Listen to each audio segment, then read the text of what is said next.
Langflow versus LangChain. Which one should you use? Most people choose the wrong one and end up wasting hours of their time. They sound similar, but they work completely differently.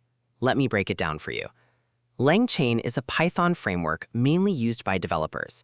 It helps you connect large language models, APIs, external tools, and memory together to build powerful AI applications.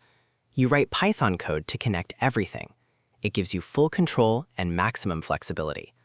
Langflow is a no-code visual tool that is built on top of LangChain. You can build the exact same AI applications using simple drag-and-drop blocks. No coding is required. It is perfect for beginners and for rapid prototyping. So what is the real difference? LangChain requires coding knowledge. Langflow does not require any coding at all. LangChain gives you maximum flexibility and control.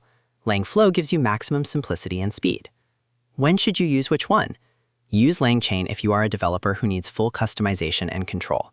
Use Langflow if you want fast, simple, and visual AI solutions without writing any code.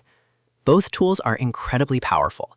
They can both build AI chatbots, intelligent AI assistants, document summarizers, and powerful automation workflows. Here is the key insight. Langflow is actually built on top of LangChain, so both tools use the same powerful foundation. Langflow just makes it completely visual. Which one will you choose? Drop a comment below, and follow for more AI content every single day.